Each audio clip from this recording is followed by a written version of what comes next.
നിങ്ങൾക്ക് കൂർക്കവലിയുണ്ട്, നിങ്ങൾക്ക് സ്ലീപ്പ് ആപ്നിയ, ഓപ്ഷണൽ സ്ലീപ്പ് ആപ്നിയൊക്കെ ഡയഗ്നോസ് ചെയ്തു, അല്ല സംശയമുണ്ട്, പക്ഷേ CPAP ഉപയോഗിക്കാൻ വയ്യ, സർജറി ചെയ്യാൻ പറ്റില്ല, സാധനം എന്തെങ്കിലും വായിൽ വെച്ച് കിടന്നിട്ട് കാര്യമില്ല എന്ന് തോന്നുകയാണെങ്കിൽ വേറെ നമുക്ക് എന്ത് ചെയ്യാൻ പറ്റും?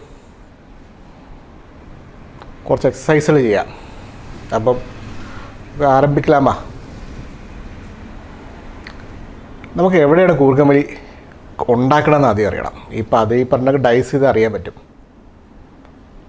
മൂക്കിൻ്റെ ബാക്ക് സൈഡ് അല്ലെങ്കിൽ ചെറുതാവും പാലറ്റ് എന്ന് പറയുന്ന ഭാഗത്താണ് കൂർക്കമ്പലി എന്നുണ്ടെങ്കിൽ നമ്മൾ ചെയ്യുന്ന എക്സസൈസുകൾ എന്തൊക്കെയാണ്?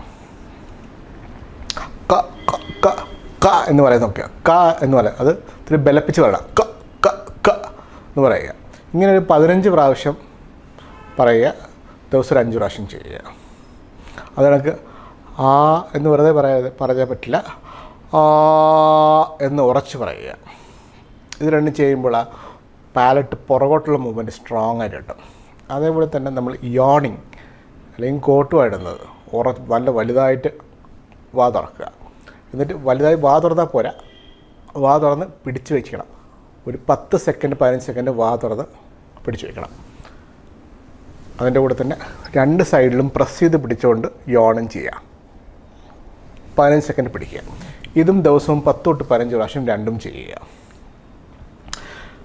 ചില ആൾക്കാർക്ക് നാക്കുകൊണ്ട് കൂർക്കം വലിക്കും, നാക്കിൻ്റെ ബാക്ക് കൊണ്ട് വൈബ്രേറ്റ് ചെയ്ത് കൂർക്കം വലിക്കുന്നത്. അതെങ്ങനെ അറിയാം? ചരിഞ്ഞ് കിടക്കുമ്പോൾ കൂർക്കവലി കുറയുന്നു, മലന്ന് കിടക്കുമ്പോഴാണ് കൂർക്കവലി കൂടുതലെന്നുണ്ടെങ്കിൽ അവർക്ക് ഈ എക്സസൈസുകളാണ് ചെയ്യേണ്ട ആവശ്യമുള്ളത്. 1, വാ തുറക്കുന്ന സമയത്ത് താടിയിൽ പ്രസ് ചെയ്തുകൊണ്ട് വാ തുറക്കുക. ഇതും 15 പ്രാവശ്യം ചെയ്യുക. 2, നാക്ക് വെച്ച് പല്ലിൻ്റെ നമ്മളെ മുകളിലത്തെ പല്ലില്ലേ, 2 പല്ല്, ആ പല്ലിൻ്റെ ബാക്ക് സൈഡിൽ നാക്ക് വെച്ച് പുഷ് ചെയ്യുക. 15 പ്രാവശ്യം ചെയ്യുക. ടങ് പുഷപ്സ് എന്ന് പറയും. പിന്നെ ചെയ്യാനുള്ളത് നാക്ക് നീട്ടിപ്പിടിക്കുക. ആ സമയത്തൊരു സ്പൂൺ എടുക്കുക. സ്പൂണിൻ്റെ ഈ ഭാഗത്തോട്ട് വായുടെ ഫ്രണ്ടിൽ സ്പൂൺ വയ്ക്കുക, നാക്ക് നീട്ടുക, പുഷ് ചെയ്യുക, പുഷ് ചെയ്യുക.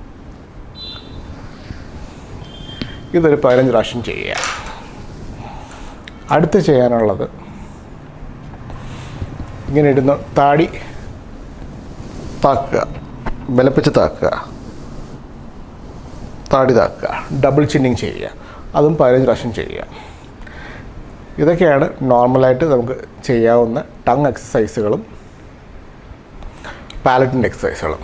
പാലറ്റിന് നമുക്ക് വേറെ എക്സസൈസ് അല്ല, എന്താ ചെയ്യുക എന്നുള്ളത് നമ്മളെ ഭക്ഷണ രീതിയിലും പ്രശ്നമുണ്ട്.